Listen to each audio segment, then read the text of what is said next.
All right, welcome. It's so great to have these two huge powerhouses here up with us, and hopefully you're in for a treat here, and hopefully we'll geek out with them. I'm going to start out with a question for both of you. There seems to be a lot of EV activity happening in China and self-driving tech. How do you think the Chinese manufacturers are stacking up against what Tesla's offering? Mm, mm. So first, I definitely agree that there are quite a few Chinese manufacturers, and they are very aggressive, and they're on tight timelines. They are not afraid of working past 5 o'clock. Tesla famously works until the job is done. If you work for Tesla, you work a lot of hours, but that's not true of all manufacturers, and especially some manufacturers. It feels like there's a real lack of urgency. One of the things they do differently is they get a lot of companies don't make their own cars. So the manufacturer will come to the car company and say, I've got another line going in September. If you've got me your design lock by September, you get a line. And if you don't, we're giving it to somebody else. You will have my design. So their iteration is breakneck pace. How do they stack up? Well, Tesla in China costs, in many cases, twice as much as the competition, and it's the best-selling model. So take that however you like. Yeah, so there's two aspects of it for me. Usually I focus on the battery side of things. So in terms of battery manufacturing, CATL and the other Chinese companies are way ahead of any of the Western countries or even other countries from Asia.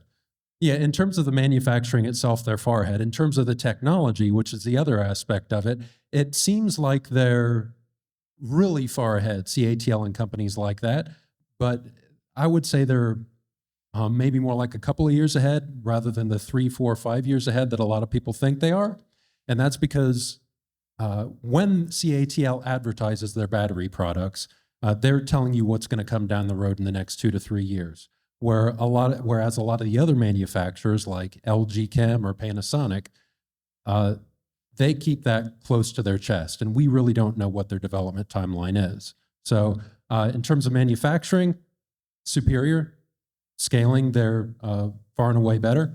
In terms of technology, slightly ahead, but it'll be interesting to see what happens in the next 2 to 3 years as Tesla scales up their fully dry battery cell. Because that is still, I view it as a game changer and something that could really upset the industry. And couple that with Tesla's vertical integration, and Tesla's still one to watch. Good, thank you. Also, question for both of you. When most people look out here and they think of Tesla, they think of it as a car company and primarily a car company. What's your opinion on where you think Tesla is going, and do you see them being a primary car company down the road, or are they going to pivot to something else? It seems like they're pivoting away from vehicles more to like the robot business and AI, put simply. I don't have anything else to say on that. So, Brian? Well, what's a car? Does it have to have a steering wheel? That's a good point.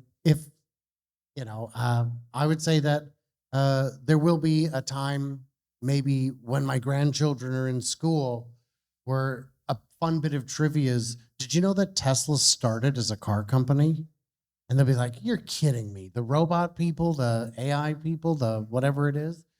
You don't see things like megapacks. They're not visible. They're not part of your daily awareness, even if they're part of your daily life.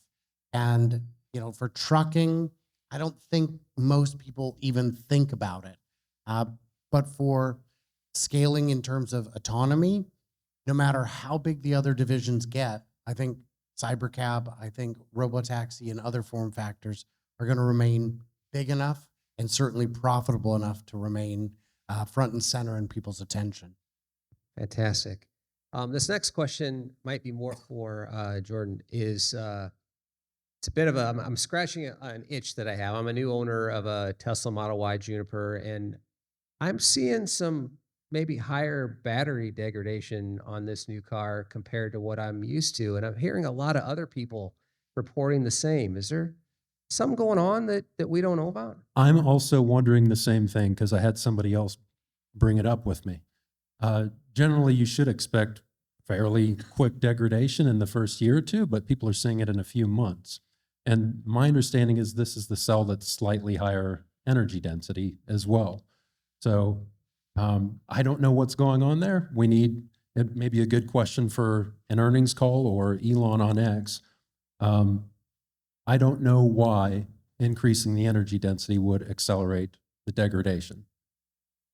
Because has anybody like monitored the temperature while they're doing the charging to see if it's like higher than normal temperatures? I have not, but I've got the industry leading battery expert up here on the stage. I was hoping you knew. No, it's the first I heard of it was today, so it's not something I was aware of. Yeah. Keep your ear to the ground. Let me know. Yeah, Let me sounds know. good. Awesome. So regarding battery tech, things seem to be moving so fast all the time with the different technologies. Where is this heading? And do you see something that is emerging recently that maybe we aren't aware of? Okay, in terms of battery technology, there's a lot of different chemistries that are being developed, and that's probably the key theme. And that was CATL's theme from their last battery day, was that we have all these different battery chemistries, and each of them has strengths and weaknesses, and we're going to push on the strengths and not focus so much on the weaknesses, and then tailor the battery to the requirements. But yeah, we're seeing more investment and more research in batteries that we ever have, but it's being spread across more chemistries. So it seems like things are moving the same speed if you look at it on a per chemistry basis. But in the next 5 to 10 years, yeah, I expect, at least with the high nickel cells or the lithium cells that we see in our vehicles, it's just going to sort of continue at the same pace, increase the charging speed and slightly increase the energy density every couple of years. So what I got to hear a great presentation by the marketing genius behind some of the best spaghetti sauces. He was hired by, I don't remember if it was Ragu or Prego, but there used to just be one of each. And they hired him to find the perfect spaghetti sauce. Just make it the best one ever. And no matter how much testing he did, he found that there is no best one. The results were inconsistent all the time because there's the best one for you. And that's exactly what we're talking about is do you want chunky mushroom garden or do you want garlic onion? I mean, there's, I get people in my comments all the time saying, lithium is dead. It's going to be sodium. Tesla's fallen behind.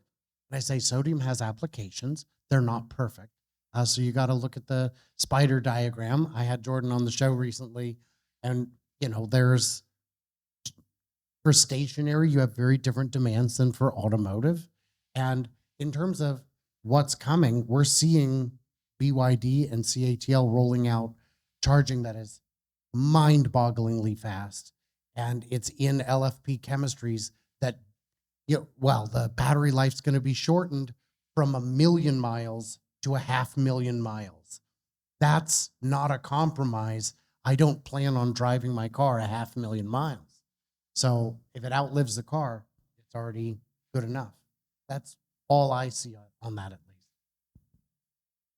Okay, very cool. So regarding batteries, there's a lot of news coming out of China where the batteries are being charged extremely quickly.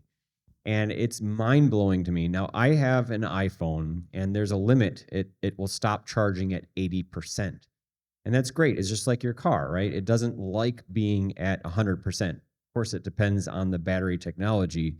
But I, as an owner of a Tesla for 7 years, my battery has experienced about 20% degradation. And it kind of stabilizes from there and it doesn't drop as significantly as it does in the first year or two.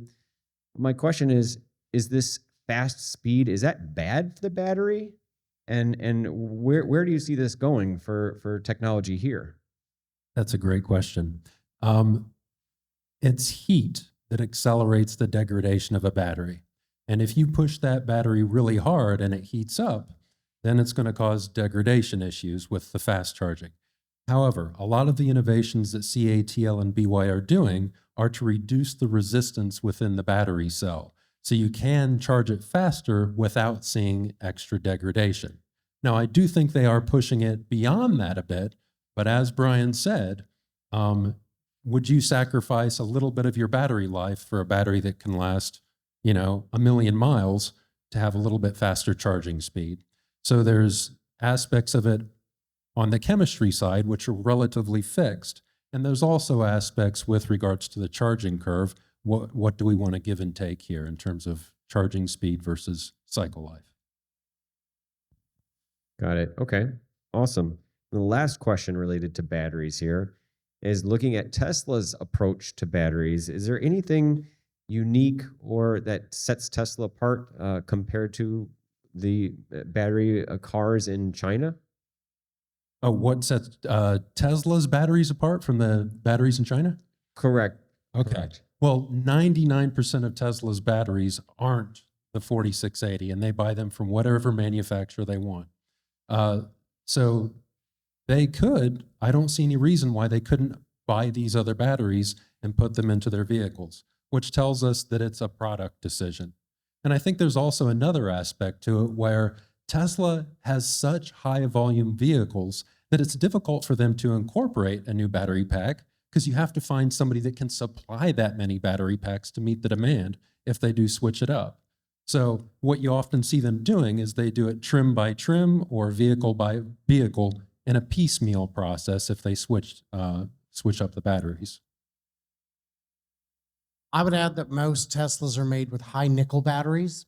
So the ones that you want to charge to 80%, where almost every car in China is sold with an LFP battery, lithium iron phosphate. You can charge it to 100%. It doesn't mind. And that Tesla has sold LFP cars. They've sold them in the US, but it's not their first choice. But having interviewed the Cybertruck people, having interviewed the engineers of the Cybercab, the products are all battery agnostic. So I think a product decision is the right answer. So to build on that, so there's nothing that you're saying that's fundamentally different as to why China can charge so fast and we can't. So it's a decision that Tesla is making. But Brian said that, one decision might be instead of 1,000,000 miles, it's 500,000 miles, which is still a lot of miles.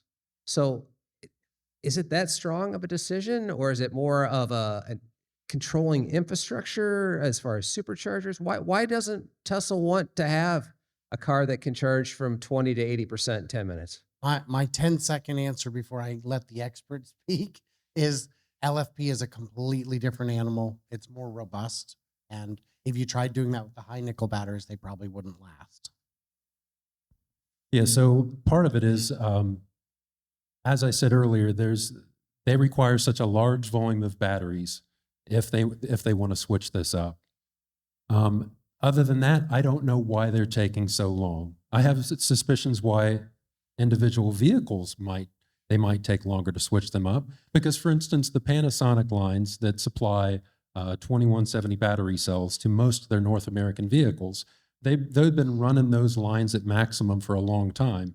And in order to change over those lines, it takes months or years to get them all switched over. So in the meantime, you need some sort of alternative supply of batteries, which they finally have in Kansas. So I think a lot of these fast charging batteries, they also, there might be additional expense involved with them. There's always some sort of trade-off. Overall, things are getting better with batteries, but Tesla might go, all right, it's just too much cost and effort to change these batteries versus the amount of new vehicles we'll be able to sell. So we'll just keep the money printer at these vehicle factories going. Excellent, thank you. We're going to switch gears here a little bit, and this question is probably better for Brian. You track production closely, I would just say, to say the least. What's the latest on, what's going on with Tesla semi-scaling?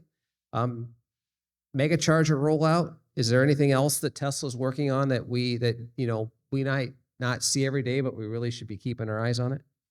So I'm going to guess that most of this audience is aware of the Cybercab ramping. We've been seeing drone footage of it coming out of the factory. These are production vehicles. These are not test candidates. They're the real thing. And we're seeing them spotted in states all over the country.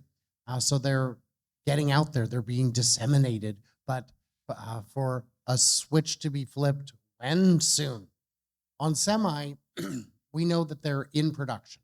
We don't know how quickly they're ramping. The building is right next door to the pilot line. So for that first model they built, they didn't build the whole thing there. They built parts of it next door, brought them in, finished it.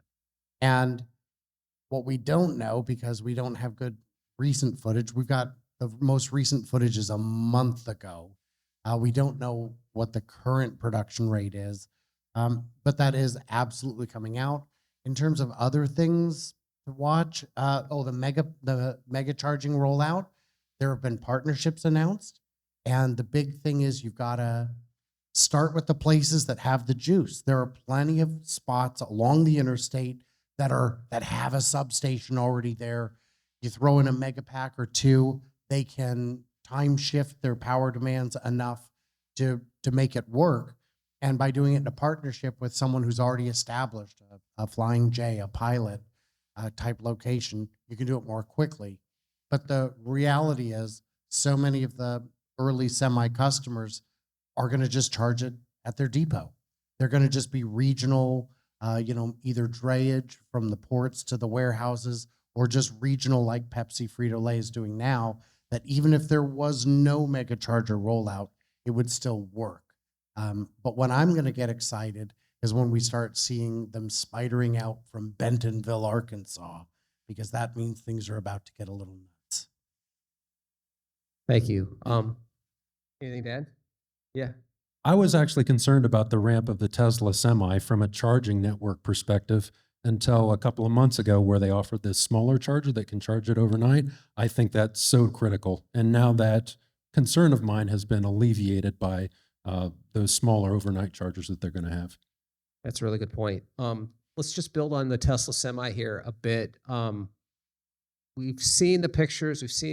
Is there anybody in the audience ever seen one in person that wasn't at a show, like on the road driving? One. All right. Two. That's great. I mean, they're pretty rare right now. Is the Tesla Semi a game changer? Is it gonna revolutionize the trucking business, or is it gonna go by the way of the Cybertruck and be a cool product that just doesn't sell very well? Absolutely. I think it's one of the most important products they've ever released. I mean, we say that about all of them, but I think this one, because it's always going to be on the road, it's going to have a much bigger impact in terms of CO2, et cetera. But in terms of a commercial perspective, the semi industry goes for what is the most commercially viable.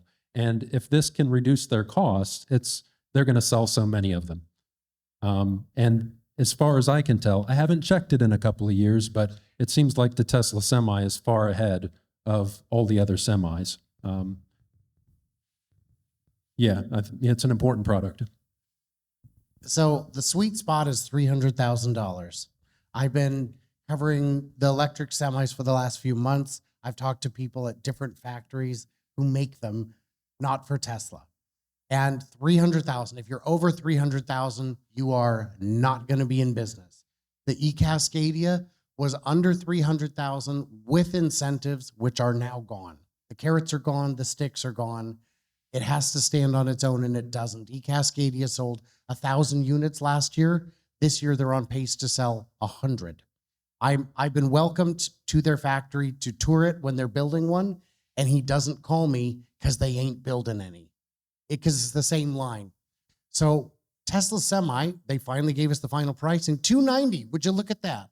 $290 for the long range, $240 or $60 for the shorter range. So it's under that.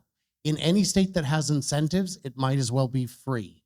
In every other state, it's low enough that it's maybe a coin toss, probably a little better.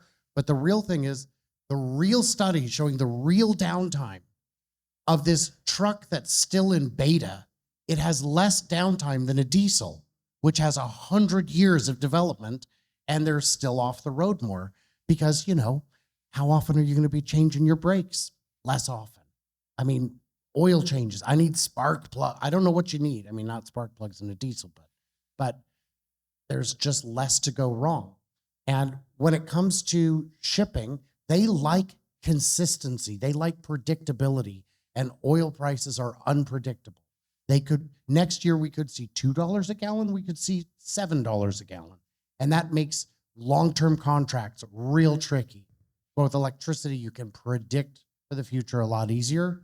So for now that we know it, now that it's out, now that it's real and under 300,000, and this is the first generation, this is this is the foundation series, the price is going to come down. And we haven't even talked about the idea of autonomy. Truckers will fight over it, that they already do fight over, can I be the one who drives the electric? If you're trying to recruit truckers and you've got the electric semis, you're going to get the truckers. And when it's time to get rid of the truckers, what are you going to do with all your other trucks? Throw them out? And so, is it a game changer? Yes. Is it sexy and exciting? Yeah, to me, but. And the maintenance side of things is underappreciated because they run on such thin margins that any downtime, it could throw them off for months. So if you can reduce those maintenance events, that's huge for them. Just that alone, even if the cost was the same, they would end up being cheaper for that reason. Now, another important point on it is it's going to have an outsized impact on Tesla because each one of these vehicles costs so much more than a typical vehicle. Hopefully they can see some really good profit margins on them. And each one of these semis uses about 10 times as much batteries as a vehicle. So it's going to have a big impact on both Tesla and the broader market. And I will add that because they're purpose-built as electric EVs, the efficiency over other electric semis is substantial. 1.7 kilowatts per mile versus 2.1. So it's a quarter less electricity to move a Tesla semi than an e-Cascadia or a Volvo. It's huge. You're standing up. Does that mean it's time to take some questions? Not yet. Okay. Got it. We're gonna shift over to the fact that Tesla made a very strategic decision to end the production of Model S and Model X for Optimus. And there's also, I've heard, some expansion down in Texas with some factories. I'm sure Optimus is involved there as well, although nobody really knows. Brian, I know you've been wanting an Optimus to come into your house and give you a nice back massage. But besides back massages, no, I'm just kidding. I have no idea what Brian wants an Optimus for. But the big question is, what are the use cases for Optimus? I mean, obviously everyone wants it to do everything inside of their house, but let's be realistic. What do you think is the biggest use case for an Optimus when it first comes out? I mean, people say, I want it to fold my laundry, I want it to walk my dog, because that's what they experience. That's where they need it. The reality is if it comes out and it costs $500,000, it's still going to have applications. Maybe it's, deep sea welding. Maybe it's biohazard cleanup. Maybe it's disaster recovery in places where the humans are just too fragile. I mean, could these clean up radioactive waste? Yeah, it might ruin them, but great. Throw them away and get another one. But I think the short answer is initially they'll do a few things and do it well, but eventually they'll do everything. Do you have any thoughts on that?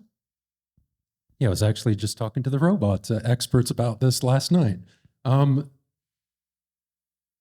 So in terms of capital efficiency and cost, it's going to have to do highly repetitive tasks at first, at factories and things like that. Simple, repetitive, or dangerous tasks, things like that. I think it's going to be quite a long time before we get them in the home and they're truly useful. Because in order to do things around the house, it actually takes a lot of intelligence. Like, it if not, when you get one of these robots, you're going to invest more time into training it and developing a work schedule for it. It's easier just to do it yourself. So, and on top of that, if you don't have a full schedule lined up of things for it to do, it's just going to be sitting there most of the time. So it makes more sense just to rent one as you need it, like you go to the equipment supply store to rent a backhoe or something like that. So for most people, it's just not going to be viable unless they get super cheap.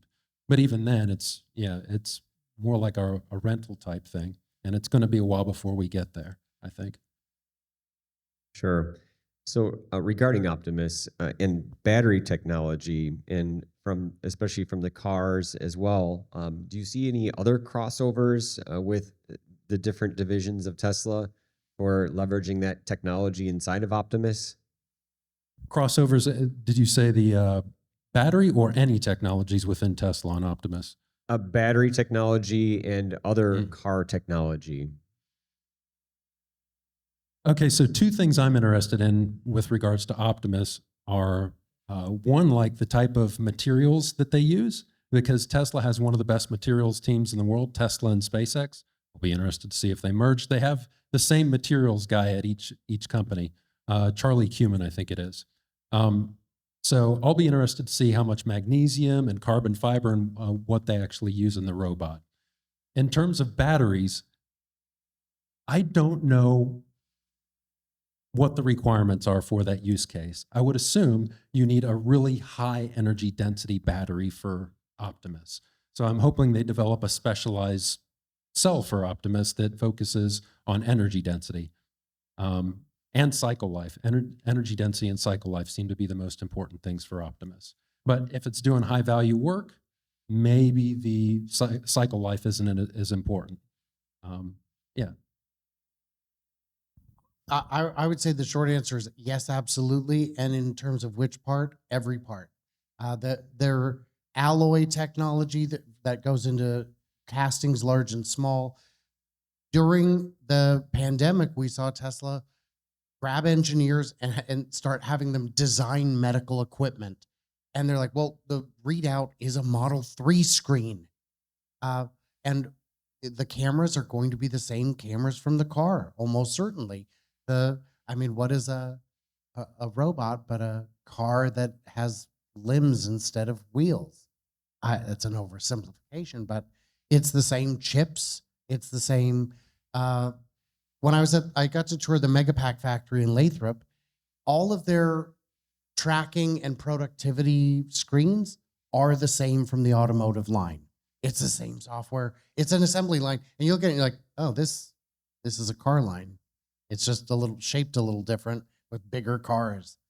So all of those competencies, the one that really stuck out to me at autonomous, the first time we saw was they said, yeah, we build it in CAD, we put it into the crash test simulator, and we know which parts are over-engineered. And I was like, oh my God, the other guys are kicking themselves. They don't have that competency.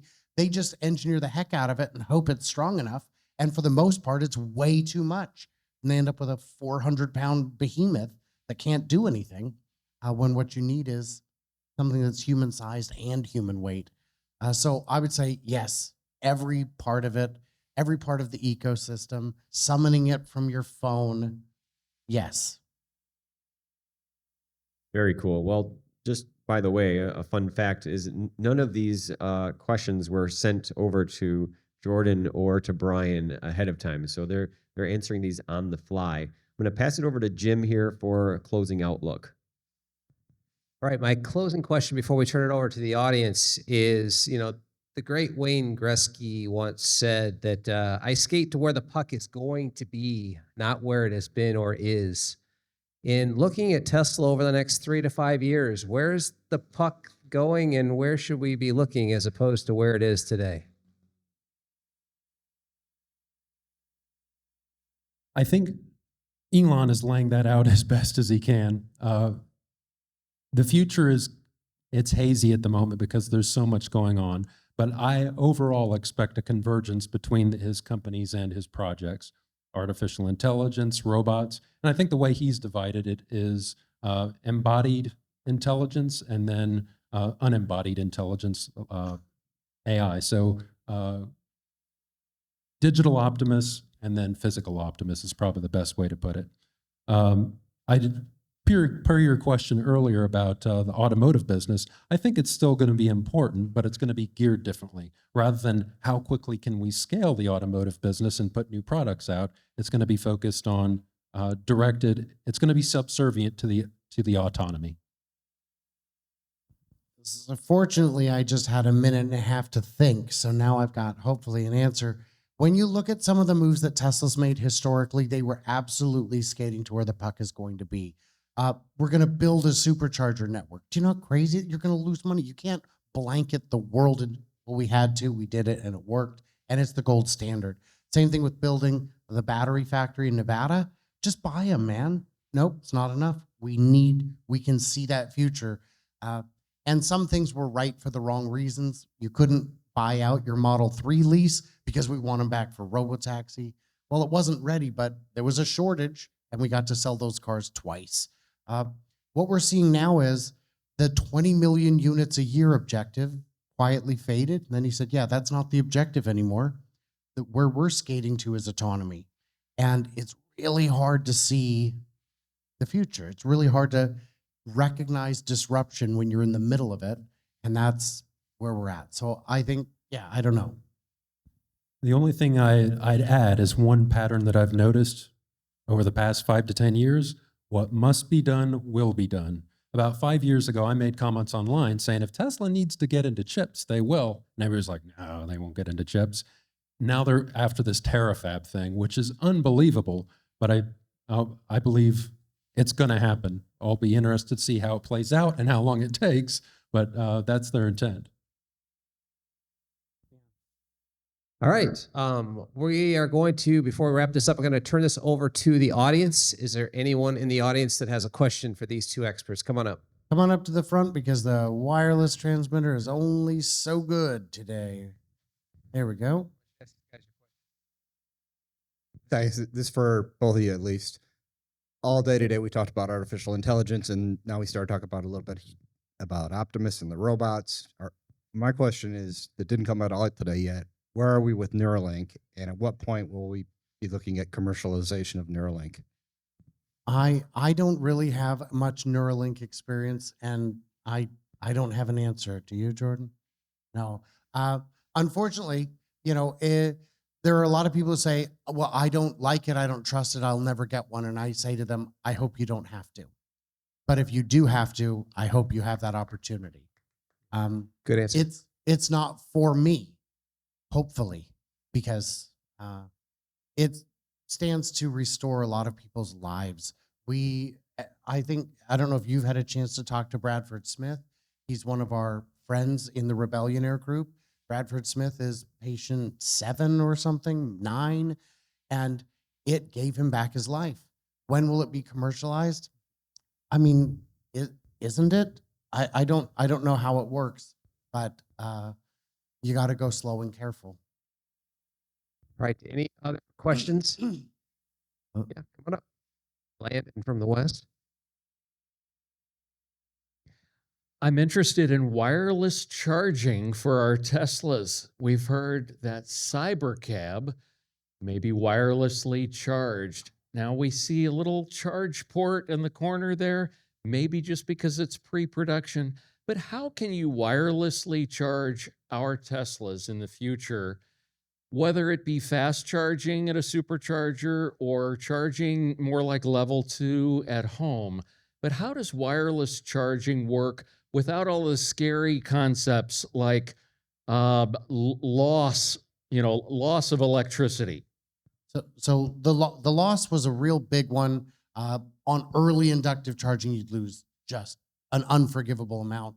There was a company, they put out a white paper on their, basically it's a weird shaped coil, like a star-shaped coil that can shape the inductive field in such a way that if you are precisely lined up on it, you can get like 95 to 97% efficiency, something truly ridiculous, but only up to like 35 kilowatts.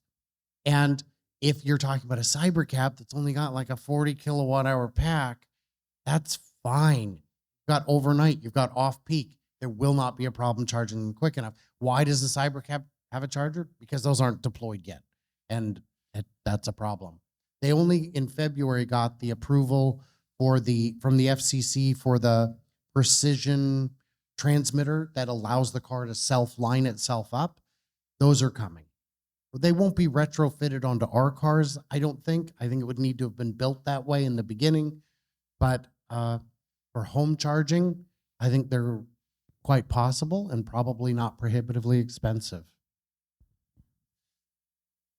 Yeah, so for smaller use cases like the Cybercab, wireless charging makes more sense. Once you go up to higher charging powers, it's more difficult. It doesn't mean you can't do like a wireless supercharger, but the entire fleet is already geared towards wired charging for the personal vehicles. So I don't see that changing anytime soon. They could do it sometime deep in the future. And if you made every car capable of wireless charging, you embedded in the roads, you could eliminate most of the battery packs. Now, I think that's very far in the future and far-fetched, but it is a possibility, something that people often raise with me. So yeah, for the Cybercab, perfect use case. Small battery, doesn't need to charge fast, small charging power is required. For personal vehicles, I think that's at least 5 to 10 years away. The state of Michigan did a wireless highway charging pilot, and it was completed with what I would call predictable results. Don't put it where I'm going 60, 70, 80 miles an hour. Put it at a stoplight where I'm going to sit for a minute straight, because how much charge can I get in the 1 minute I just drove over a mile of copper? You gotta, boy, I don't know. Were you trying to sabotage it? It almost feels that way. So yeah, all these things will come. All these things will come. And the reality is, a lot of things that we thought we needed early on, it turns out we don't. We were able to invent something else that just supplanted the entire need for it.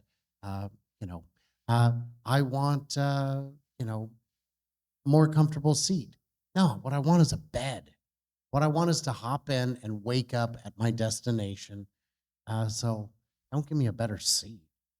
Don't give me a faster horse, although I would like a faster horse.